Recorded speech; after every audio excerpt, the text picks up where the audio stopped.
کہ سنا ہے آپ کو خلافت مل گئی, اجازت بیعت مل گئی. میں نے کہا میں نے بھی ایسے ہی سنا ہے.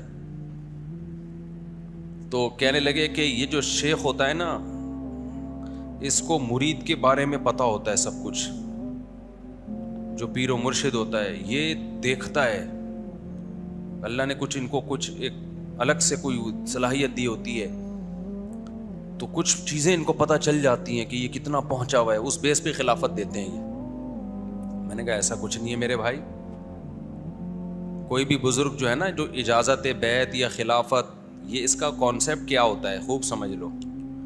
کسی کا علم بھی اللہ کی طرح کامل بولو نہیں ہے, ہوتا جو اصل میں ہوتا ہے. آج کل تو جاہل پیر مارکیٹ میں بہت آ گئے ہیں نا, اصل میں خلافت کا تصور کیا ہے.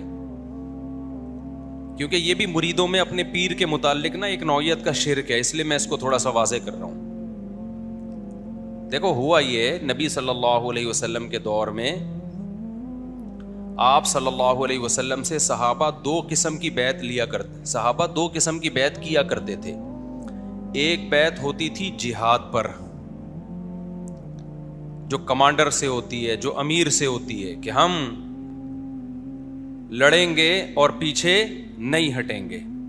یہ بیعت بھی صحابہ نے نبی صلی اللہ علیہ وسلم کے ہاتھ پہ کی ہے. جیسے بیعت رضوان جو صلح حدیبیہ کے موقع پہ نہیں بیعت ہوئی تھی, تو یہ بیعت کس پر تھی کہ اے نبی ہم لڑیں گے مشرکین سے اور ہم میدان جنگ سے پیچھے نہیں ہٹیں گے, اور عثمان کے خون کا بدلہ جب تک ہم نہ لے لیں ہم اس وقت تک چین سے نہیں بیٹھیں گے. نبی کے دنیا سے جانے کے بعد یہ بیعت منسوخ ہو گئی یا سنت ہے؟ اس کے بعد بھی سنت ہے. جو بھی کمانڈر ہوگا اس کے ہاتھ پہ آپ بیعت ہو سکتے ہیں, یا زبانی قول و اقرار کرنا یہ بھی بیعت ہے. آج جب بھی کوئی آرمی میں جاتا ہے, فوج میں جاتا ہے, یا کسی ملک کی نیشنلٹی لیتا ہے, اس سے یہ معاہدہ کروایا جاتا ہے کہ آپ کنٹری کے ساتھ وفا کریں گے, آپ امریکہ کی نیشنلٹی کے لیے اپلائی کریں, تو وہاں بھی آپ سے اوتھ لینا کہتے ہیں نا, تو یہ بھی بیعت ہی ایک قسم کی معاہدہ ہے, ایگریمنٹ ہے. بھائی ہم کنٹری کے خلاف نہیں چلیں گے, یہ نہیں کریں گے, وہ نہیں کریں گے. یو کے کی نیشنلٹی جب آپ لیتے ہیں تو وہاں بھی وہ آپ سے حلف اٹھواتے ہیں. جب کوئی وزیر اعظم بنتا ہے تو اس سے حلف اٹھوایا جاتا ہے. تو یہ قدیم یہ کہاں سے چلا ہے؟ رسول اللہ صلی اللہ علیہ وسلم سے. نبی صلی اللہ علیہ وسلم صحابہ سے جہاد پر بیعت لیا کرتے تھے. پھر یہ بیعت چلی خلیفہ, جو خلیفہ ہوتا تھا اس کے ہاتھ پہ لوگ بیعت کرتے. نبی کے دنیا سے جانے کے بعد خلافت کی بیعت جو لی گئی ہے وہ حضرت ابو بکر سے کے ہاتھ پہ لوگوں نے کی بیعت. ایسا ہی ہے نا بھائی, ہم آپ کو امیر مانتے ہیں, ہاتھ بڑھائیے, بیعت ہونا شروع ہو گئے. بیعت کا مطلب کیا ہے؟ اب حکومت کس کی ہے؟ آپ کی. آپ جو آرڈر دیں گے ہم اس کو پورا کریں گے, آپ کے خلاف تلوار نہیں اٹھائیں گے. یہ بیعت کہلاتی ہے خلافت کی بیعت. خلافت سے مراد حکومت والی خلافت. سمجھتے ہو کہ نہیں سمجھتے کہ ہم نے آپ کو فالو کرنا ہے, انتظامی امور میں آپ کی ہم اطاعت کریں گے. نبی نے ایک دوسری بیعت بھی لی ہے, وہ تھی روحانیت کی بیعت. وہ بیعت کیا تھی؟ صحابہ کرام آپ کے ہاتھ پہ بیعت کیا کرتے تھے کہ ہم گناہوں سے بچیں گے. یہ ہم آپ سے آپ کے ہاتھ پہ بیعت کرتے ہیں, ہم شرک سے بچیں گے, گناہوں سے بچیں گے. یہ خلافت کی بیعت نہیں ہے, یہ اعمال کی بیعت ہے.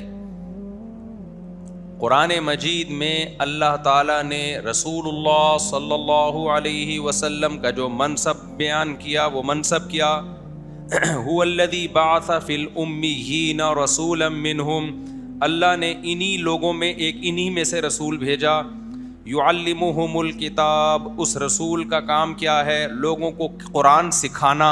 اس سے پتہ چلا قرآن اخبل طریقے سے سمجھ میں نہیں آئے گا. قرآن حالانکہ عربی میں تھا اور نبی بھی, صحابہ بھی عربی جانتے تھے, انہی کی زبان میں نازل ہوا, لیکن اللہ کہہ رہے ہیں یتلو علیہم آیاتہ, نبی ان کو قرآن پڑھ کے بھی سکھائیں گے, پڑھ کے بھی سنائیں گے. لیکن یہ پڑھ کے سنانا کافی نہیں ہوگا, بلکہ یعلمہم, نبی ان کو سکھائیں گے بھی. یہاں سے وہ مسئلہ تو حل ہو گیا. لوگ کہتے ہیں میں خود قرآن سمجھتا ہوں, مجھے کسی تفسیر کی ضرورت نہیں ہے. ارے بھائی, صحابہ خود نہیں سمجھ سکتے تھے, ان کو تو نبی نے سمجھایا ہے. تو تم کیسے خود سے سمجھ سکتے ہو؟ نبی نے صحابہ کو سمجھایا، صحابہ نے تابعین کو سمجھایا، تابعین نے تبع تابعین کو سمجھایا، تبع تابعین نے اپنے شاگردوں کو، تو کنٹینیو یہ سلسلہ تواتر کے ساتھ آج تک چلا آ رہا ہے۔ اگر کوئی کہتا ہے تفسیر میں میرا کوئی استاذ نہیں ہے تو اس کی تفسیر معتبر نہیں ہے۔ ہاں، اسی سلسلے میں 2 نمبر لوگ بھی آتے رہے اور 1 نمبر بھی آتے رہے، تو 2 نمبروں سے بچ کے 1 نمبر کو جنہوں نے فالو کرتے رہے وہ صحیح تفسیر ہے ان کے پاس، جنہوں نے 2 نمبروں کو فالو کیا وہ بھی گمراہ ہوئے، اور جنہوں نے کسی کو بھی فالو نہیں کیا، کہا کہ ہم خود سمجھیں گے، وہ بھی گمراہ ہو گئے۔ میں ایک مثال دیتا ہوں نا ڈاکٹر کی، آپ نے علاج خود سے کرنا شروع کیا تو بھی برباد، غلط ڈاکٹر کے پاس چلے گئے تو بھی برباد، صحیح ڈاکٹر کے پاس گئے تو پھر کیا ہوگے؟ کامیاب ہو گئے۔ تو جو نبی کے سلسلے سے ڈسکنیکٹ ہوگا نا، اور وہ کہے گا کہ میرا کوئی استاذ نہیں ہے، یا استاذ تو ہے لیکن اس استاذ کا کوئی استاذ نہیں ہے، یا استاذ کا استاذ تو ہے آگے استاذ نہیں ہے، کہیں بھی یہ سلسلہ ڈسکنیکٹ ہوا تو سمجھو کہ گمراہی شروع۔ یہ معتبر علم نہیں ہے۔ معتبر علم جو صدیوں سے تواتر کے ساتھ سینہ بسینہ چلا آ رہا ہے۔ تو یہ ہے، یہ میں بہت اہم ٹاپک آج بیان کر رہا ہوں، اس کو کھوپڑی شریف میں بٹھا لیں اچھی طریقے سے۔ یعلمہم الکتاب، نبی کا کام یتلو علیہم آیاتہ، تلاوت کر کے سنانا۔ پھر وہ تلاوت جب صحابہ نے سنی تو صحابہ نے آگے وہی تجوید، وہی تلاوت تابعین کو پڑھائی کہ نہیں پڑھائی؟ آپ کو پتہ ہے قرآن جو ہم پڑھتے ہیں نا، یہ بھی اخپل طریقے سے پڑھنے کی اجازت نہیں ہے، جو لکھتے ہیں اخپل طریقے سے لکھنے کی بھی اجازت نہیں۔ اخپل سمجھتے ہو؟ ابے پشتو میں کہتے ہیں اپنے طریقے سے، کہتے ہیں اخپل اسٹائل دے زما، پشتو والے بولتے ہیں زما اخپل اسٹائل دے ورورا، انڈس کرولا استا ورورا، کوئٹہ میں مشہور تھا، انڈس کرولا ہے، اگر وہ کہہ نہیں ہے کہ کسی کام کا، انڈس کرولا کوئٹہ میں بڑی مشہور گاڑی تھی۔ تو اب میری بات سمجھو، یہ جو ہم قرآن پڑھتے ہیں نا، عرب اپنے طور پہ تھوڑی پڑھ سکتے ہیں۔ کسی سعودی کو دیکھا اپنے عالم کو کہ میں چونکہ میری مدر لینگویج عربی ہے لہذا مجھے قرآن تجوید تفسیر کی بات نہیں، پہلا مرحلہ کیا ہے؟ پڑھنا۔ خود سے نہیں پڑھ سکتے بلکہ اس کا کوئی قاری استاذ ہوگا، اس استاذ کا کوئی استاذ۔ 7 مشہور قاری ہیں جن سے متواتر قراتیں ہیں۔ ہم جو قرات پڑھتے ہیں روایت حفص عن عاصم، یہ حفص جو بڑے قاری تھے کوفہ کے، جو عاصم سے روایت کرتے ہیں، یہ وہ والی قرات ہے جو عبداللہ بن مسعود نے کیسے پڑھا ہے قرآن کو، کس آیت کو کیسے پڑھا ہے انہوں نے۔ اس میں آپ کو یہ پرمیشن نہیں ہے کہ آپ اپنی طرف سے، اب جیسے ہم پڑھتے ہیں بسم اللہ مجریہا و مرساہا، حالانکہ نارمل تو پڑھنا چاہیے قاعدے کے تحت بسم اللہ مجریہا، رے تو نہیں ہے نا کوئی لفظ عربی میں، لیکن چونکہ قاری نے جو نبی سے سنا تو مجری کے بجائے مجرے پڑھا ہے، تو اسی قاری نے آگے نقل کیا مجرے، اور وہی آج تک چلا آ رہا ہے، بولو مجریہا۔ پھر نبی نے ایک آیت کو مختلف طریقوں سے پڑھا، واللیل اذا یغشا والنہار اذا تجلی وما خلق الذکر والانثی بھی ہے، والذکر والانثی بھی ہے۔ سمجھتے ہو کہ نہیں سمجھتے؟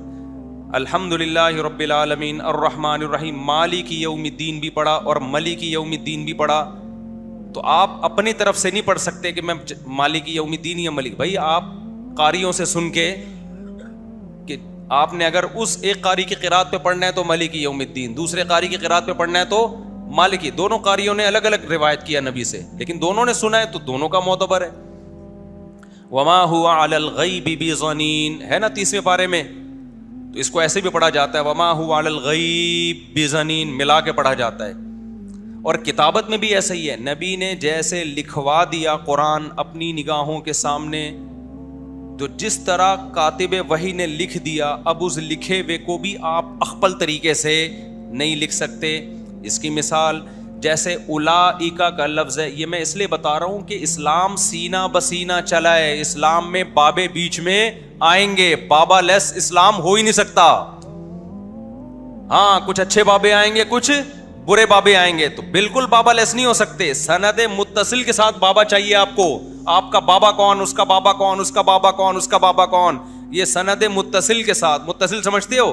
1400 سال میں ایک دفعہ بھی یہ ڈسکنیکٹ نہیں ہونا چاہیے سلسلہ.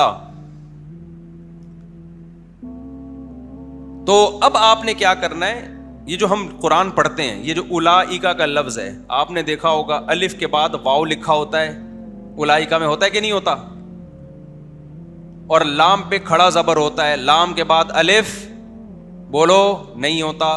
حالانکہ جو پروننسیشن ہے اس میں تو الف کے بعد واو پڑھا ہی نہیں جا رہا. آپ نے کہا پڑھا تو جا نہیں رہا ہے, تو خام خامے پین کی سیاہی ضائع ہو رہی ہے, الف کے اوپر پیش ڈال دوں, واو لکھنے کی ضرورت نہیں ہے. کیا اس کی اجازت ہوگی آپ کو؟ قطعاً نہیں. آپ ویسے عربی میں کوئی خط لکھ رہے ہو تو وہ واو نہ لکھو, آپ قرآن لکھ رہے ہو تو آپ کو لکھنا پڑے گا. کیوں؟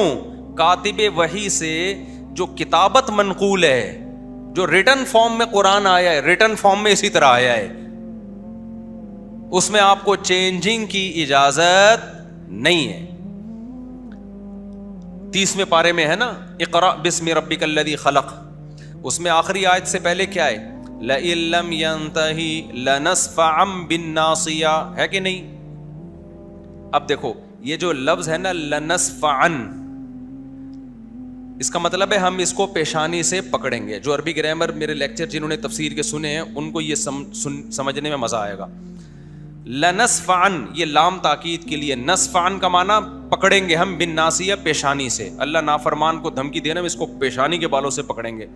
اب نصفعن میں اصل میں ہونا چاہیے عین نون زبر عن. کیا ہونا چاہیے؟ بولتا کیوں نہیں؟ عین نون زبر عن ہونا چاہیے. قاعدے اور ضابطے کی روح سے ایسا ہونا چاہیے. جیسے میں کہتا ہوں لنضربن, میں ضرور بالضرور ماروں گا, تو لنضربن کے بعد با کے بعد الف کبھی بھی نہیں آتا. ہمیشہ کیا آتا ہے؟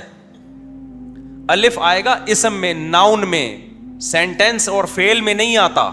لنصفعن تو سینٹینس ہے نا, میں پکڑوں گا, آئی ول ڈو, میں یہ کام کروں گا. سمجھتے ہو کہ نہیں سمجھتے؟ یہ تو سینٹینس ہے. تو سینٹینس میں الف نہیں آتا, جس کو ہم دو زبر کہتے ہیں. جیسے کتابن لکھوں گا نا میں, کتابن, کتابن میں کیا لکھوں گا؟ با کے بعد الف ڈال دوں گا, با نون زبر بن نہیں لکھوں گا. لیکن جو فعل ہے نا سینٹینس, اس میں الف نہیں ہوتا, یعنی یہ نون باقاعدہ لکھا جاتا ہے. لیکن کمال کی بات یہ ہے کہ پورے قرآن میں اس جگہ یہ قاعدہ ٹوٹ رہا ہے یہ فعل, لیکن لنصفعن میں عین کے بعد نون کے بجائے کیا ہے؟ الف. اب کسی بھی عربی دان سے پوچھیں جس کو عربی گرامر آتی ہو, عربی رسم الخط, وہ کہے گا رسم الخط کے لحاظ سے یہ بالکل غلط ہے, یہ غلط ہے. لیکن کوئی اس غلط کو صحیح کر سکتا ہے؟ کیوں؟ یہ غلط ہی صحیح ہے. صحیح ہے نا؟ وجہ کیا ہے؟ ہمارے نبی صلی اللہ علیہ وسلم نے جب یہ آیت کاتب وحی سے کہا لکھو, تو لنصفعن, کیونکہ الف کو بھی اسی طرح پڑھا جاتا ہے اور نون کو بھی اسی طرح پڑھا جاتا ہے, تو کاتب وحی نے اس کا خیال نہیں کیا. انہوں نے دیکھا کہ جو آواز آ رہی ہے نا, جو سننے میں آ رہا ہے, سننے میں وہی آ رہا ہے جو عین دو زبر عن والا آواز ہوتی ہے, تو انہوں نے الف لگا دیا آگے سے. یہ اللہ نے کروایا کاتب وحی سے. کیوں کروایا؟ تاکہ پتہ چل جائے کہ جو نبی کے وقت میں ہو گیا نا, نون کے بجائے الف ڈل گیا, قیامت تک اس الف کو کوئی گرامر کے قاعدہ استعمال کر کے چینج نہیں کر سکا. تاکہ لوگوں کو یقین آ جائے ایسی خاندانی حفاظت دنیا میں کسی کتاب کی نہیں ہوئی ہے, کہ کتابت کی بھی حفاظت کی اللہ نے. یہ جو ہم کہتے ہیں سورہ توبہ کے شروع میں بسم اللہ نہیں پڑھی جاتی ہے, نہیں لکھی ہوئی نا بسم اللہ, اس کی بہت ساری حکمتیں بیان کی جاتی ہیں. اس میں جنگ و جدال ہے, اس میں جہاد ہے, اس میں یہ ہے, یہ سب حکمتیں ہیں. اصل وجہ یہ نہیں ہے. اصل وجہ یہ ہے کہ سورہ انفال نازل ہوئی, اس کے بعد سورہ توبہ نبی نے حکم دیا کہ سورہ انفال کے بعد رکھو, صحابی کو حکم دیا. تو صحابی کہتے ہیں, صحابی کنفیوز تھے کہ یہ سورہ انفال ہی کا حصہ ہے یا الگ صورت ہے. صحابی اس وقت تک ان کو کنفرم نہیں تھا, تو انہوں نے بیچ میں بسم اللہ نہیں لکھی کہ بھائی اگر الگ صورت ہوگی تو لکھ دوں گا, الگ صورت نہیں ہے تو اسی کا حصہ ہے. بس وہ نہیں لکھی, تو آج تک بولو نہیں, کسی کی ہمت نہیں کہ بھائی یہ تو الگ صورت ہے اب تو لکھ دو. نا نا نا نا نا نا, جو مرتب ہو گیا اب اس میں چینجنگ نہیں ہو سکتی. اصل وجہ یہ ہے سورہ توبہ کے شروع میں بسم اللہ نہ آنے کی. وہ تو ہم پھر بعد میں حکمتیں بیان کرتے ہیں, ایکچولی وہ ایسا ہوا تھا, اس میں چونکہ جنگ ہے, وہ ایکچولی ہوا یہ تھا اصل میں, ٹھیک ہے نا, کہ صحابی کنفیوز تھے کہ یہ نئی صورت ہے یا وہی والی صورت کا حصہ ہے, تو کنفیوژن میں انہوں نے نہیں لکھی, اب نہیں لکھی. تو جیسے یتلو علیہم آیاتہ فہی تملی علیہ بکرۃ واصیلا, سورہ فرقان میں, کہ مشرکین کہتے تھے کہ یہ ان کے سامنے لکھ کے ان کو پڑھ کے سنائی جاتی ہیں. قرآن جو ہے نا نبی کے سامنے لکھا جاتا تھا نا جب نازل ہوتا. میں یہ عرض کر رہا تھا کہ یتلو علیہم آیاتی, نبی نے جیسے پڑھ کے سنایا, آپ کو اس میں اپنی طرف سے چینجنگ کی اجازت نہیں ہے. اب کوئی کہ میں نے خود سے قرآن پڑھنا سیکھا ہے, خود سے کوئی بولو نہیں سیکھ سکتا, کیونکہ ایک خاص طرح سے ہی آپ کو پڑھنا پڑے گا جو نبی کا انداز تھا. اسی طرح یعلمہم, قرآن کہتا ہے سکھائیں گے بھی, قرآن نبی سکھائیں گے بھی کون, یعنی اس کا مفہوم بھی نبی بتائیں گے. تیسرے نمبر پہ یعلمہم الکتاب والحکمہ, حکمت کی باتیں بھی سکھائیں گے جن کو حدیث کہا جاتا ہے. وہ بھی پڑھائیں گے نہیں بلکہ سکھائیں گے. سکھانا الگ ہے, پڑھانے کا مطلب پتہ ہے کیا ہوتا ہے, حدیث کی کتاب پکڑا دی پڑھتے رہو بیٹھ کے. سکھانا یہ نہیں ہوتا, سکھانا ہوتا ہے پریکٹیکل لائف میں اس کو لانا. سکھانا یعلم کے الفاظ ہیں, تعلیم, وہ تعلیم الگ چیز ہے. تبھی کبھی ایک حدیث کو دیکھ کے کبھی فیصلہ نہیں کیا جاتا, کیونکہ تعلیم کا مطلب ہوتا ہے ایک بات کی ایکسپلینیشن آگے آ رہی ہے, اس کی ایکسپلینیشن ادھر آ رہی ہے, تبھی ساری حدیثوں کو سامنے رکھ کر حدیث کا مطلب بیان کیا جاتا ہے. کبھی بھی ایک حدیث کو دیکھ کے فیصلہ نہیں کیا جائے گا. سمجھتے ہو کہ نہیں سمجھتے؟ بیعت ہوتی ہے, بیعت, اہل اللہ کے ہاتھ پہ بیعت ہونا, یہ نبی صلی اللہ علیہ وسلم سے ثابت ہے. تزکیہ کے لیے, ظاہر باطن کو گناہوں سے پاک اور صاف کرنا. تو نبی صلی اللہ علیہ وسلم کے بعد یہ بیعت کا سلسلہ, خلافت والی بیعت تو چلتی رہی, لیکن جو روحانیت پر اور تزکیہ نفس کے لیے جو بیعت تھی یہ ختم کر دی گئی. وجہ اس کی یہ تھی کہ اس میں ڈر یہ تھا کہ کوئی ایسا نہ ہو لوگوں سے بیعت لے کر دوسرا خلیفہ خلافت کا اعلان کر دے, کیونکہ دونوں کا طریقہ تو سیم ہی ہے نا. لیکن جب یہ خطرہ ختم ہو گیا کہ بھئی اب خلافت مضبوط ہو گئی ہے اور خلافت پھیل چکی تھی, بہت بڑے علاقے فتح ہو چکے تھے, اب یہ خطرہ ختم ہو گیا, تو بزرگان دین نے دوبارہ اس بیعت کے سلسلے کو شروع کیا. اس کو کہا جاتا ہے روحانیت پہ بیعت, تو وہ تزکیہ والی بیعت. تو اس میں یہ سلسلہ لگایا کہ بھئی کسی بھی اللہ والے بزرگ کے ہاتھ پہ جس کو پہلے والے بزرگوں سے اجازت بھی ملی ہو.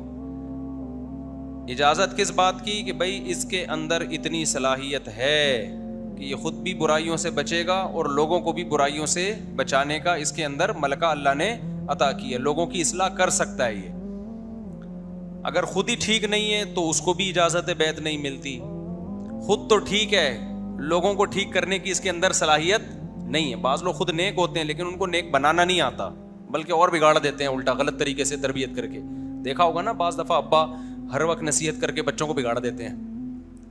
ایسے ابا بھی تو ہوتے ہیں نا, ہر وقت بچے کو نصیحت کر کے بچے کو کیا کر دیتے ہیں.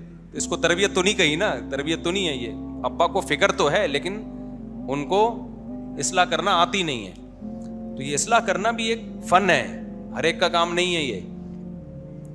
تو بزرگان دین میں یہ سلسلہ شروع ہوا, یہ پہلی صدی یا دوسری صدی کے اواخر میں ہی شروع ہو گیا تھا کہ جو بزرگان دین تھے انہوں نے لوگوں کا تزکیہ کرنا شروع کیا. اچھا, شروع میں یہ تزکیہ جو ہوتا تھا ظاہری اعمال کا نہیں ہوتا تھا, باطنی کا ہوتا تھا. اس لیے کہ اسلامی حکومتیں تھیں, خیر اتنی غالب تھی کہ لوگ زنا سے تو ویسے ہی بچتے تھے, جھوٹ سے, چوری سے, ان برائیوں سے ویسے ہی بچتے تھے, کیونکہ برائیاں آسان تھیں بھی نہیں. زنا کرنے والے کو چترول لگتے تھے تو کہاں سے کرے گا وہ. ساری عورتیں پردہ کرتی تھیں تو بد نظری ویسے ہی مارکیٹ میں نہیں تھی. سب کی داڑیاں تھیں, سب کے لباس شریعت کے مطابق تھے, سودی نظام ہی نہیں تھا تو سود کھائیں گے کہاں سے. لیکن باطن میں خرابیاں آنا شروع ہو گئی تھیں. شہرت کی لالچ, حب جاہ, بڑا بننے کا شوق. بعض لوگوں کی خواہش ہوتی ہے ہر جگہ ہماری ٹانگ اونچی رہے, ہوتی ہے نا, ہر جگہ ہماری ٹانگ کیا رہے, کام کوئی اور کرے, نام کس کا آئے, ہمارا آئے. تو یہ جو باطن کی برائیاں تھیں نا، یہ ختم کرانے کے لیے بزرگان دین نے، صوفیاء کرام نے باقاعدہ بیعت کا سلسلہ شروع کیا. تو جو اس کام میں لگ گئے نا ان کو صوفی کہا جانے لگا. یہ لفظ نیا تھا، کام نیا نہیں تھا. بعض لوگ کہتے ہیں نا تصوف بدعت ہے، بالکل غلط کہتے ہیں. تصوف کا لفظ تو آپ بدعت کہہ سکتے ہیں، بعد میں ایجاد ہوا ہے. تصوف میں جو کام ہو رہا ہے وہ کام تھوڑی بدعت ہے. تو ناموں کو تھوڑی دیکھا جائے گا، کام کو دیکھا جائے گا کہ کیا ہے. کام اگر وہی ہو رہا ہے جو نبی کے دور میں ہو رہا تھا، صحابہ تابعین کے دور میں ہو رہا تھا، تو پھر وہ بدعت کہاں سے ہو گیا؟ جیسے فقہ کا جو لفظ ہے، قرآن و حدیث سے جب ہم مسائل نکالتے ہیں تو نبی کے دور میں تو یہ سب ایک ہی تھا، مسائل کے لیے الگ سے کوئی علم نہیں تھا. لیکن جب اسلامی حکومتیں پھیلی ہیں تو قرآن و حدیث سے مسائل نکال کے کتابوں میں لکھے گئے حلال و حرام کے، اس کو نام دیا گیا فقہ کا. تو یہ نام تو جدید تھا لیکن یہ کام جدید نہیں تھا. مسائل تو وہی تھے جو نبی کے دور میں، اس کو مرتب کر لیا گیا. سمجھتے ہو؟ اور آسان مثال سمجھاتا ہوں. مصحف عثمانی، حضرت عثمان نے قرآن مرتب کیا نا اپنے دور میں، ایک قرآن پہ جمع کر دیا سب کو، کیونکہ سب نے اپنے اپنے طریقے سے ترتیبیں الگ الگ لکھی ہوئی تھیں. کسی نے سورہ آل عمران پہلے لکھی ہوئی ہے، سورہ نساء بعد میں لکھی ہوئی ہے، کسی نے سورہ فلق سورہ ناس لکھی نہیں کہ یہ تو سب کو یاد ہی ہوتی ہے، اس کو قرآن میں لکھنے کی کیا ضرورت. عبداللہ بن مسعود نے سورہ فلق سورہ ناس اپنے قرآن میں لکھی نہیں تھی. انہوں نے کہا تو بچوں کو یاد، سورہ فاتحہ بھی نہیں لکھی تھی انہوں نے کہ اس کی لکھنے کی کیا ضرورت ہے. لیکن بعد میں یہ تحریف کا ذریعہ بن سکتی تھی نا یہ چیز. بعد میں ہوتا لوگ کہتے ہیں یار عبداللہ بن مسعود کے قرآن میں تو یہ نہیں ہے اور فلانے قرآن میں تو یہ صورت پہلے ہے. بھائی ایک لڑائی کا خطرہ تھا. تو حضرت حذیفہ بن یمان نے حضرت عثمان کو خط لکھا آذربائیجان سے، یہ رشیا کی علاقہ ہے نا، فتح ہو چکا تھا. آذربائیجان سے خط لکھا کہ بھائی مسلمانوں میں قرآن میں اختلاف پیدا ہو رہا ہے، ایک کا قرآن میں ترتیب الگ ہے، دوسرے کے قرآن میں ترتیب الگ ہے، تو آپ امت کو بچائیں ورنہ یہ تو بڑے مسئلے، یہ تو یہود و نصارہ کی طرح لڑائی کریں گے. حضرت عثمان نے بڑا خاندانی کام کیا. حضرت عثمان نے کہا کہ پوری دنیا میں جہاں جہاں اسلامی خلافت پھیلی تھی جتنے قرآن ہے سب جمع کر کے لاؤ، اور ایک ترتیب پہ الحمد سے لے کے والناس تک سارے حفاظ کو بلا کے ان کی موجودگی میں جمع کر دیا، اور باقی سارے نسخوں کو آگ لگا دی. ٹھیک ہے نا، سب کو کیا کر دیا؟ آگ لگا کے جلا دیا. تو بڑا خاندانی کام ہو گیا کہ بھئی اب وہی، اس کو پھر نام کیا دے دیا گیا؟ مصحف عثمانی. اب کوئی کہے یار مصحف عثمانی نبی کے دور میں تو تھا نہیں. بھائی تھا، لیکن چونکہ اس قرآن وہی ہے جو نبی کے دور میں تھا، اس میں ترتیب تو سب کو اجازت تھی جس ترتیب سے چاہیں لکھیں، لیکن اس کو مرتب چونکہ ایک خاص ترتیب سے حضرت عثمان نے کر دیا تو اس کا نام کیا پڑ گیا؟ مصحف عثمانی. حضرت عثمان کا قرآن کہہ لیں آپ اس کو. تو قرآن تو نبی کا ہی ہے، چونکہ مرتب حضرت عثمان نے کیا تو نام بعد میں پڑا، تو نام دینے میں کوئی حرج نہیں ہے. اب کوئی غیر مسلم کہ یہ تو قرآن بدعت ہے، یہ محمدی قرآن تو ہے نہیں، یہ تو عثمانی قرآن ہے. ہم کہیں بھائی ہے محمدی صلی اللہ علیہ وسلم، لیکن مرتب حضرت عثمان نے کیا تو نام کیا پڑ گیا؟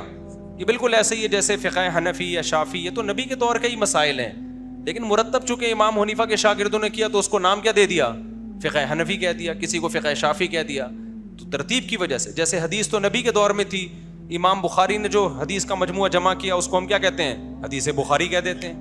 اب کوئی کہ تو بخاری تو، یہ منکرین حدیث یہی تو کہتے ہیں، تو بخاری تو 200 سال کے بعد لکھی گئی ہے، 250-300 سال کے بعد کتابیں لکھی گئی ہیں، نبی کے دور میں تو یہ تھی نہیں. اور بھائی کتابیں نہیں تھیں، حدیثیں تھیں. تو جو مرتب کرتا ہے اس کا نام دے دیا جاتا ہے. سمجھتے ہو کہ نہیں سمجھتے ہو؟ تو تصوف جو ہے نا، تصوف یا صوفی ازم جسے کہا جاتا ہے، یہ بھی نبی، یہ والا صوفی ازم نہیں جو جاہل لوگ چلا رہے ہیں. کہیں ایسا نہ ہو کہ وہ جو ناچنے گانے کی آ رہی ہے نا آج کل ٹوپی والے، صوفی ازم کے نام پہ قوالیاں دھمال. جو اصل تصوف ہے وہ الگ ہے، جو آج کل مارکیٹ میں چل رہا ہے وہ بالکل الگ ہے. تو جو اوریجنل تصوف ہے یہ نام نبی کے دور میں نہیں تھا، مگر تصوف میں جو کام ہوتا ہے کہ کسی بزرگ کے ہاتھ پہ بیعت کر کے اپنے ظاہر باطن کی اصلاح کرنا، یہ کام نبی کے دور میں بھی ہوتا تھا، صحابہ تابعین کے دور میں بھی. صحابہ کے دور میں ایک بیعت رہ گئی تھی خلافت والی، روحانیت والی نہیں تھی. اس کی حکمت میں نے بتا دی، بعد میں وہ بھی شروع ہو گئی، پھر بزرگان دین نے اس کو بھی شروع کر دیا، روحانیت والی بیعت کو. تو شروع میں تو یہ ہوتا تھا کہ بزرگوں کے ہاتھ پہ لوگ بیعت، اس کو تصوف کہا جانے لگا. اس کا مقصد کیا ہوتا تھا؟ کہ دل سے دنیا کی محبت نکالنا. ظاہری اعمال سب کے درست تھے. دنیا کی محبت, اس کے لیے بزرگان دین جس کو اپنے ہاتھ پہ بیعت کرتے نا, اس سے بڑے مجاہدے کرواتے تھے. جس کو دیکھتے ہی اس میں ٹھڑک بہت ہے. ٹھڑک کا پتہ ہے, جب دل میں کوئی خواہش ہوئی یہ پوری کیے بغیر بیٹھتا نہیں ہے. کوئی انٹی یہاں سے گزر رہی ہے, گھر تک پہنچا کے آتا ہے. یہ لوگ کیا کہلاتے ہیں؟ ٹھرکی. خواہشات پہ کنٹرول ہی نہیں ہے. گٹکا کھانے کا دل کیا, گٹکا کھا لیا, جو دل چاہ رہا ہے. آج تو خواہشات کی تکمیل کا نام ہے نا. تو وہ بزرگان دین ان سے مجاہدے کرواتے تھے. حلال چیزیں بھی چھڑوا دیتے تھے ان سے, حلال چیزیں. اب علماء ظاہر کو ان پہ اعتراض ہوتا تھا, بھائی یہ تو شریعت نے حلال کی ہیں, آپ ان کے اوپر حرام کیوں کر رہے ہو؟ تو وہ کہتے تھے بھائی ہم حرام نہیں کر رہے, ان سے حلال بھی چھڑوا رہے ہیں تاکہ ان کے اندر جو ول پاور ہے وہ کیا ہو, وہ بڑھے. تو یہ حرام نہیں کر رہے, یہ ٹریننگ دینے کے لیے. جیسے فوجیوں کو جب ٹریننگ دی جاتی ہے نا, جو کمانڈوز ہوتے ہیں, جو ایس ایس جی کمانڈوز ہوتے ہیں, تو جنگلوں میں ان کو انڈے پراٹھے تھوڑی کھلائے جاتے ہیں. اب کوئی کیا, آپ تو ہم سے حلال چھڑوا لیا, انڈا پراٹھا تو اسلام میں حلال ہے. ان سے کہا بھائی تمہیں انڈے پراٹھے اس لیے چھڑوائے ہم نے کہ جب میدان جنگ میں لڑنا پڑتا ہے تو ہر جگہ انڈے پراٹھے اویلیبل نہیں ہوتے. دشمن یہ نہیں ہوتا کہ چونکہ ایکچولی آپ بہت تھک چکے ہیں, یہ سامنے ہوٹل ہے وہاں سے 2 پراٹھے کھا کے آئیں, اتنی دیر میں انتظار کر رہا ہوں, دوبارہ ہم فائٹ شروع کریں گے. وہاں تو کبھی کھانے کو ملتا ہے, کبھی پتے بھی کھانے پڑتے ہیں. تو ان کو ٹریننگ دی جاتی ہے, پتے بھی کھلائے جاتے ہیں. تو اسی ٹائپ کا مجاہدہ صوفیہ کرام کروایا کرتے تھے. سمجھتے ہو, دنیا کی محبت نکلوانے کے لیے نوٹ جلوائے, پیسے جلوائے جاتے تھے کہ جلاؤ. اس وقت تو نوٹ نہیں ہوتے تھے, یہ اشرفیاں ہوتی تھی, صدقے کرو تاکہ نکالو اس کو دل سے. بڑے سخت مجاہدے ہوتے تھے جس کا آج میں اور آپ تصور بھی نہیں کر سکتے. ایسا رگڑا دیا جاتا تھا.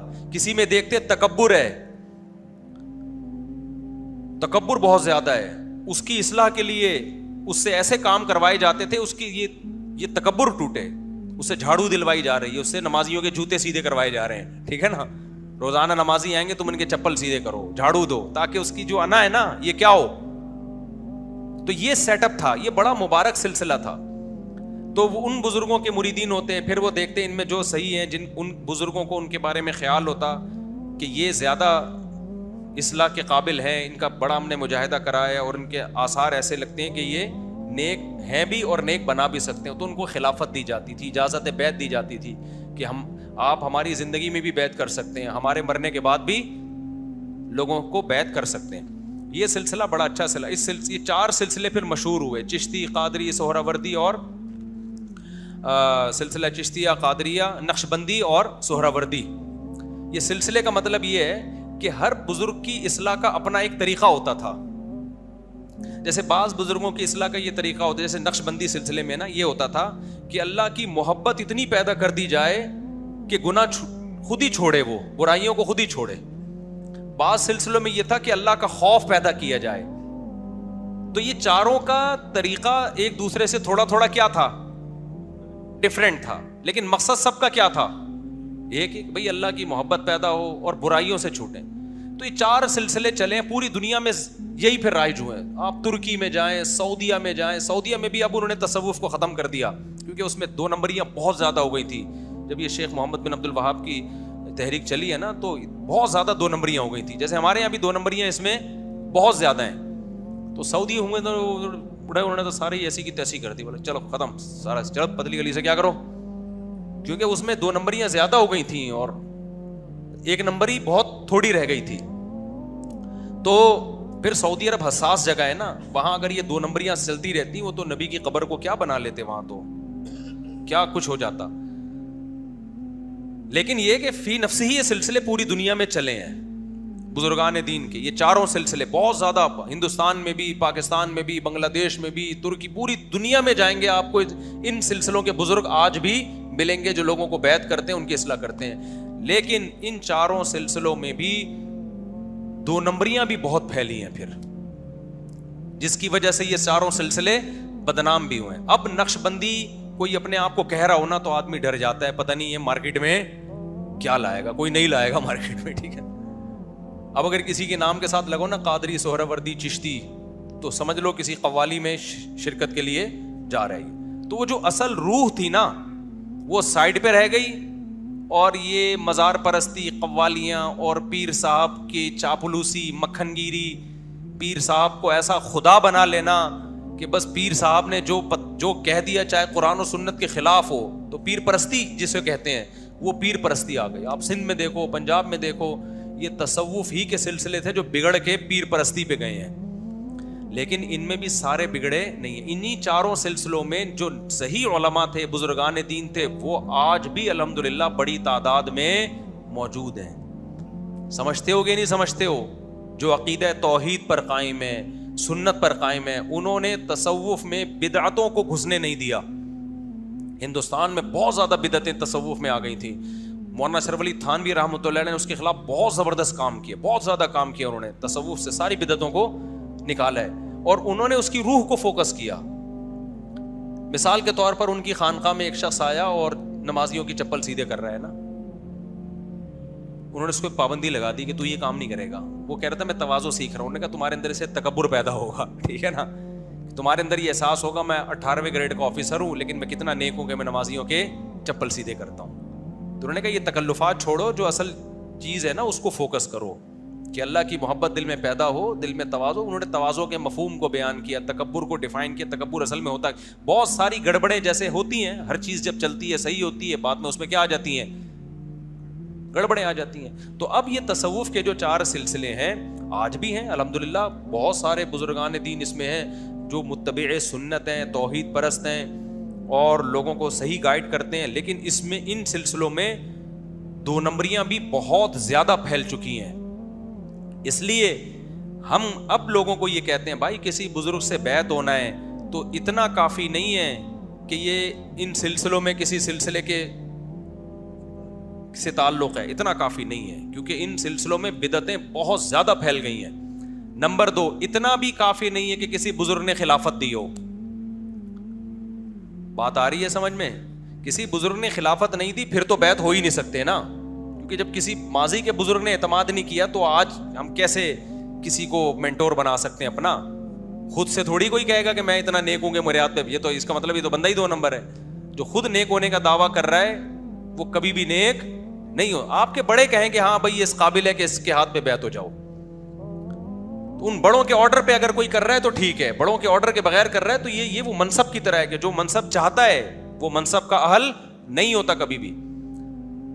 تو پہلی شرط یہ ہے کہ کسی بھی بزرگ کے ہاتھ پہ آپ بیعت ہوتے ہیں نا، روحانیت کی بیعت، کہ آپ اپنی اصلاح کرنا چاہتے ہیں، اپنے آپ کو ظاہر باطل گناہوں سے پاک کرنا چاہتے ہیں، تو پہلی شرط یہ ہے کہ اس کو انہی سلسلوں میں سے کسی بزرگ سے اجازت بولو ملی ہو. ماضی کے کسی بزرگ نے اعتماد کیا ہو، وہ بزرگ بھی قابل اعتماد ہو. نمبر 2، آپ خود بھی تجزیہ کریں کہ یہ اجازت صحیح ملی ہے یا غلط ملی ہے، کیونکہ آج کل خلافتیں ہول سیل کے حساب سے بٹ رہی ہیں. میں ایسے لوگوں کو بھی جانتا ہوں بینک میں سودی جاب کر رہے ہیں، پیر صاحب نے ان کو اجازت بیعت دے دی، نہ ان کا حلیہ شریعت کے مطابق، نہ ان کا لباس شریعت کے مطابق، فرض نماز تک نہیں پڑھ رہے ہوتے. تو اب یہ گدی چل رہی ہے. گدی نہیں ہوتی جیسے گاؤں دیہاتوں میں پیر صاحب کی گدی ہے، گدی پہ فلاں کے بیٹھ گیا، تو گدی پہ دیکھو بیٹھا کون ہوتا ہے؟ سگریٹ پی رہا ہے، پان کھا رہا ہے، خواتین بے پردہ صبح شام آ کے بیٹھ رہی ہیں، بس جی گدی ہے جی، پیر صاحب کیا ہیں بہت پہنچے ہوئے ہیں. تو یہ وہ تصوف نہیں ہے جو مشائخ اور بزرگان دین نے شروع کیا تھا. سمجھ میں آ رہی ہے بات؟ یہ وہ والا تصوف نہیں ہے. تصوف کا مطلب یہ ہے کہ ظاہر باطن شریعت کے مطابق کر لو بس. تو جس سے بیعت ہونا چاہتے ہو پہلے اس کے اندر وہ علامتیں نظر آئیں کہ یہ خود بھی شریعت کا پابند ہے یا نہیں. نمبر 2، ان کو جن بزرگوں سے اجازت ملی ہے وہ خود بھی قابل اعتماد ہیں یا نہیں ہے. ایسا تو نہیں کسی بدعتی سے اجازت ملی ہو. گدی نشین جو چل رہے ہوتے ہیں جاہل لوگ، قوالیاں یا قبروں پہ سردے ہو رہے ہیں، ایسے بزرگوں کو میں جانتا ہوں آج کل ایک ٹائم کی نماز نہیں پڑھتے، وہ کرامتوں کے قصے صبح شام بیان کرتے رہتے ہیں بیٹھ کے. نہ بھائی، اصل کیا ہے؟ قرآن اور سنت. قرآن و سنت کو فالو کرے. 1 منٹ یہ بھی لیتا ہوں آپ سے. تو اگر کوئی ایسا شیخ ملے جو قرآن و سنت کو فالو کرتا ہو، اس کو باقاعدہ اجازت بھی ملی ہوئی ہو، اس کی محفلوں میں بیٹھ کے آپ کو لگے کہ یہ قرآن و سنت کو فالو کرتے ہیں، بدعتی نہیں ہے، تو خوب سمجھ لیں اس زمانے میں بھی بیعت ہونا کسی بزرگ سے یہ بہت فائدہ ہے. وہ کام جو آپ 20 سال میں کرتے نا, کسی بزرگ کی رہنمائی میں کسی اللہ والے سے اصلاحی تعلق قائم کرو گے تو جو کام 20-25 سال میں ہونا تھا وہ آپ کا 2-3 سال میں ہو جائے گا. جیسے آپ اپنے طور پر جم میں جا کے صحت بنانا شروع کرتے ہو نا, تو ہو سکتا ہے محنت بہت ہو, آؤٹ پٹ اس کا کیا ہو, بہت کم ہو. کچھ نہ کچھ تو فائدہ ہوگا, کہیں نہ کہیں سے تو اسپیڈ بریکر نکلیں گے.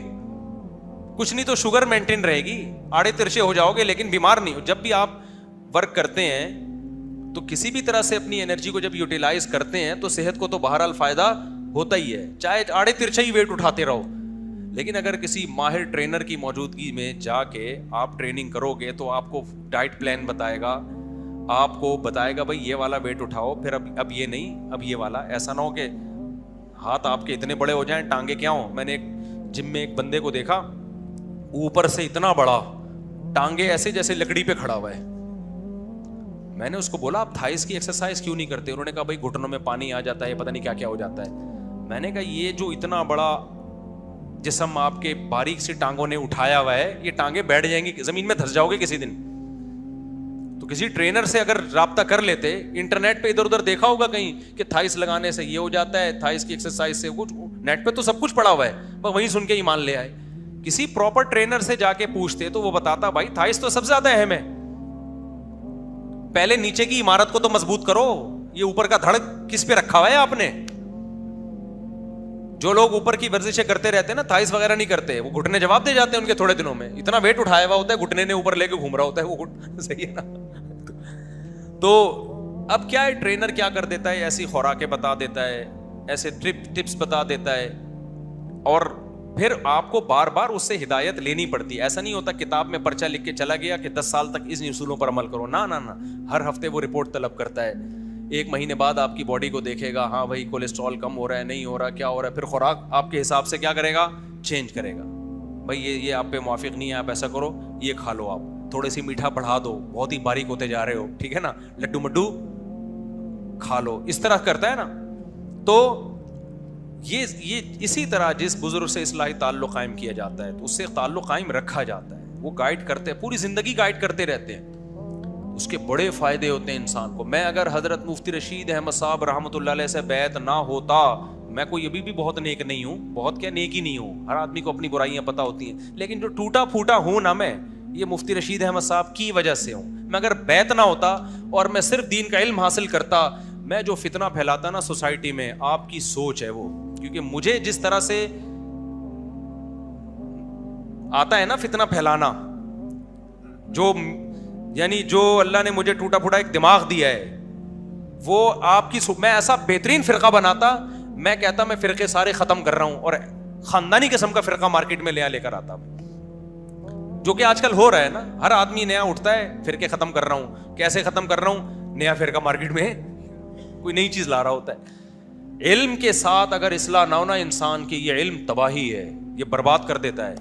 مرزا غلام احمد قادیانی کوئی جاہل تھوڑی تھا, بڑا عالم تھا, خدا کا خوف نہیں تھا تو بیڑا غرق کر کے گیا نا, نبوت کی بنیاد رکھ کے گیا. آج کل سنا ہے 2-4 دن پہلے کسی نے امام مہدی کا دعویٰ کر دیا, کوئی مہدی بن رہا ہے, کوئی نبی کا دعویٰ کر رہا ہے, کوئی نیا مفتی بن کے آ رہا ہے مارکیٹ میں. تو ہمیں تو سب سے پہلے سکھایا گیا تواضع. کیا سکھایا گیا؟ ہم نہیں بنے, میں نہیں کہہ رہا کہ ہم کوئی متواضع ہیں, ہماری برائیاں ہمیں پتہ ہیں, اللہ کو بھی پتہ ہیں, اللہ کو تو ہم سے بھی زیادہ پتہ ہوں گی. لیکن جو ٹوٹی پھوٹی اگر اللہ مجھ سے کوئی خیر کا کام لے رہا ہے تو اس کی وجہ کیا ہے؟ ہم 18 سال کی عمر میں ایک بزرگ کے ہاتھ پہ جا کے بیعت ہو گئے. ایسے ہی نہیں جلد بازی میں, بلکہ پہلے ہم نے ان بزرگ کی کتابیں پڑھی, ان کی عملی زندگی دیکھی, دیکھا کہ خود شریعت کو کتنا فالو کرتے ہیں, ان کے بیانات میں گئے تو غالب گمان ہو گیا کہ بھائی یہ واقعی کیا ہے, اللہ والے ہیں. انہوں نے 20 سال بخاری پڑھائی مدرسے میں, تو پتا چلا بھائی ان کے پاس علم بھی ہے. بڑی بڑی کتابیں پڑھائی ہیں مدارس میں, کئی سال فتوے کا کام کیا, ریسرچ بھی ہے, اور اللہ والے بھی ہیں. دنیا کی محبت ان کے پاس بیٹھ کے, بہشتی زیور میں حضرت مولانا شریف تھانوی نے لکھا ہے نا, کسی شیخ و مرشد کی صحیح علامت کیا ہے کہ اس کے پاس بیٹھ کے دنیا کی محبت ختم ہو. اگر وہاں بیٹھ کے گاڑیوں کی اور دنیا کی محبت لے کے جاتے ہو تو اس کا مطلب یہ خود ہی بزرگ نہیں ہے, ٹھیک ہے نا. محبت کیا ہونی چاہیے, ختم. یہ پہلی علامت ہے, اور بھی بہت ساری چیزیں ہیں. تو یہ جو ہے نا, ہم نے جتنے آپ ماضی میں دیکھو بڑے بڑے اکابر گزرے ہیں. اچھا یہاں ایک بات, تو چونکہ یہ جو بزرگان دین ہیں یہ اللہ کا ذکر بہت کرواتے ہیں, کیونکہ ذکر اللہ کے بغیر کوئی بزرگ کا مطلب نیک آدمی, بزرگ کی کوئی الگ سے کوئی ڈیفینیشن نہیں ہے. بزرگ کا مطلب انسان کا بچہ, شریف آدمی, نیک آدمی. آپ کے ذہن میں بزرگ سے فوراً یہ آئے گا کوئی عجیب سی کوئی مخلوق جس سے نہ چلا جا رہا ہو نہ بیٹھا جا رہا ہو, 4 آدمی لے کے چل رہے ہوں, تو یہ مطلب بزرگ کا نہیں ہے. بزرگ کا مطلب جو گناہوں سے بچتے ہیں, دل میں دنیا کی محبت نہ ہو, اللہ کی نظر میں وہ بزرگ ہے بس. یہ سب سے بڑی کیا اس میں کیا وہ ہونی چاہیے, دنیا کی محبت ختم ہو اس کے اندر سے. ایک اور بات دماغ میں, ہاں تو اللہ کا ذکر وہ بہت کرواتے ہیں, تسبیح ہاتھ پکڑا دیتے ہیں, چلو بھائی اللہ اللہ کرو بیٹھ کے. ہمارے حضرت ہمیں ذکر بتاتے تھے لا الہ الا اللہ, 200 دفعہ نا ہم رات کو اٹھ کے لا الہ الا اللہ کی ضربیں لگانی ہیں. لا الہ میں تصور دل سے اللہ کے سوا سب کچھ نکل رہا ہے. الا اللہ کا مطلب صرف کون, اللہ. تو بڑا فائدہ ہوتا ہے اس سے, بار بار بار بار بار بار. تو ایسا ایک عجیب انسان کا دل بننا شروع ہوتا ہے, اللہ کی محبت پیدا ہونا شروع ہوتی ہے.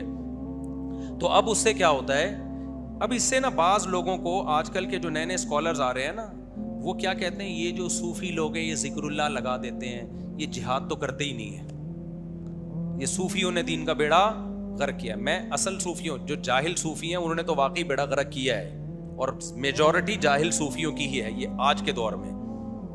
آج کل جو پیری مریدی چل رہی ہے نا, اس میں میجورٹی کیا ہے, گمراہ ہے. سمجھتے ہو کہ نہیں سمجھتے؟ وہ پیر صاحب اصل ہوتے ہیں, اللہ رسول مقصد ہی نہیں ہوتے, مقصد ہی پیر صاحب بن چکے ہیں. وہ سمجھتے ہیں پیر صاحب بخشوا دیں گے ہمیں. تو اصل جو ہے نا اس میں کیا ہے, ذکر اللہ کرواتے ہیں. تو اس سے لوگوں کو اعتراض ہوتا ہے, بھئی یہ تو اللہ اللہ کرواتے رہتے ہیں, یہ تو جہاد نہیں کرتے, یہ تو نظام کی تبدیلی کی بات نہیں کرتے. لیکن آپ اگر ہسٹری اٹھا کے دیکھو, جتنا جہاد میں قربانی صوفیاء کرام نے دی ہے نا, اتنی قربانی کسی اور نے نہیں. کیونکہ جب اللہ کی محبت کی چنگاری بھڑکتی ہے تو میدان جنگ میں بھی وہی اترتے ہیں. آپ ماضی اٹھا کے دیکھ لینا, جہادی تاریخیں آج دیکھ لو, فلسطین میں جو لڑ رہے ہیں نا, میجورٹی صوفیزم سے ان کا تعلق ہے. جو فلسطین میں لڑ رہے ہیں نا یہودی کے خلاف, ان میں میجورٹی تصوف کو مانتی ہے. سمجھ میں آ رہی ہے بات؟ اور ان کے بڑے بڑے کمانڈر کسی نہ کسی بزرگ سے بیعت ہیں, کیونکہ اس کے بغیر وہ موٹیویشن نہیں ملتی. جہاد کی باتیں کرنا آسان ہے, خدا کی قسم میدان جنگ میں لڑنا بڑا مشکل کام ہے. وہ بیٹھے ہوئے ہیں ہمارے بچپن کے دوست ناصر بھائی, لڑ چکے ہیں نا, یہ بھی ان کا بھی میدان جنگ کا تجربہ ہے ماشاءاللہ. ان کو پتا ہے ماضی میں نا جب رشیا کا جہاد ہو رہا تھا, تو یہ ویڈیو نہ لے کر آؤ, پولیس پکڑ کے لے جائے گی بھائی. تو یہ ہمارے پرانے دوست ہیں, یہ بھی جا چکے ہیں.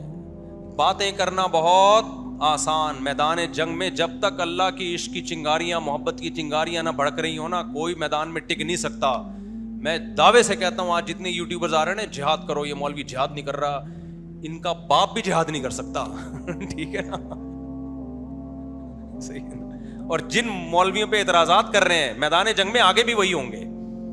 اب لوگ کہتے ہیں پھر غزہ کیوں نہیں جا رہے, آپ راستہ بتا دو بھائی. راستہ نہیں ہے غزہ جانے کا میرے بھائی, کہاں سے جائے آدمی؟ تو بارڈر ہے نا, بارڈروں پہ کوئی جانے نہیں دے گا آپ کو, بلکہ الٹا پکڑ کے جیل بھیج دیں گے. تو جہاں راستہ ملے نا آپ کو, تو جتنے جو اللہ اللہ کرتے ہیں نا, تسبیحات لے کے بیٹھے رہتے ہیں, اور لوگ ان پہ کئی خانقاہوں میں صرف اللہ اللہ سکھا رہے ہیں یہ لوگ, دیکھنا یہ سارے اللہ اللہ کرنے والے شارٹ ہو جائیں گے, سارے جانوں کا نذرانہ پیش کریں گے, اور جو باتیں کرنے والے لوگ ہیں وہ باتیں ہی کر رہے ہوں گے یہاں بیٹھ کے.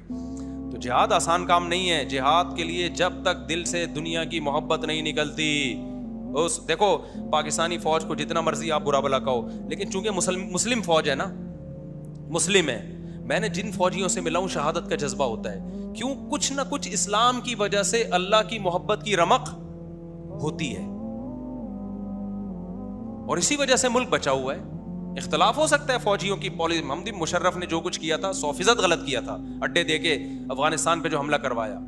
ہر چیز میں ہم فوج کی حمایت نہیں کرتے, لیکن چونکہ مسلم فوج ہے, شہادت, کلمہ, یہ سب چیزیں سلیبس کا حصہ ہیں.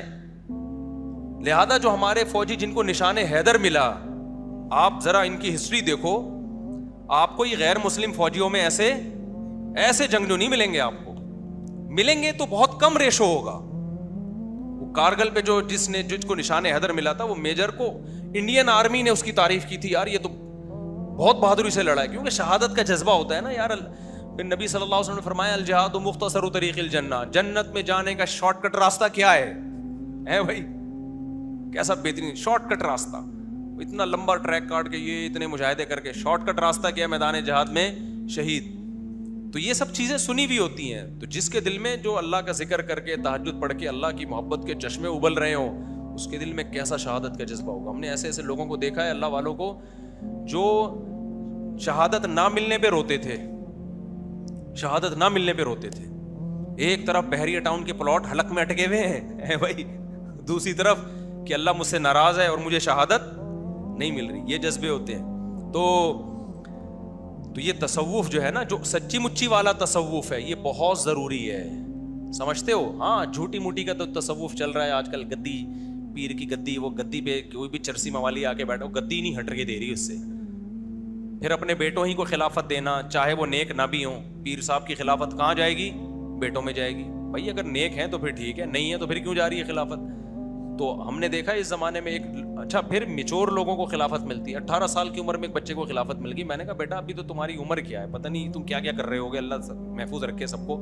تمہیں خلافت مل گئی، تم تو بگڑ جاؤ گے. اس عمر میں تمہیں کوئی اپنا گدی نشین بنا دے تو اتنے سے بچہ میچور تھوڑی ہوتا ہے. جب لوگ اس کے ہاتھ پہ آ کے بیعت ہوں گے تو وہ سدھرے گا یا بگڑے گا؟ وہ تو بگڑنا شروع ہو جائے گا. تو کوئی معیار ہی نہیں رہا ہے، ایسے ہی خلافتیں بٹ رہی ہیں. جس نے پیر صاحب کی شان میں زیادہ اچھی شاعری کر دی، لے بھائی تجھے بھی خلیفہ بنا دیا. تو ایسا نہیں ہے. لیکن اگر جو صحیح پروسیس ہو نا، تو یہ بہت بہترین راستہ ہے اصلاح کا، اس سے بہت زیادہ فائدہ ہوتا ہے.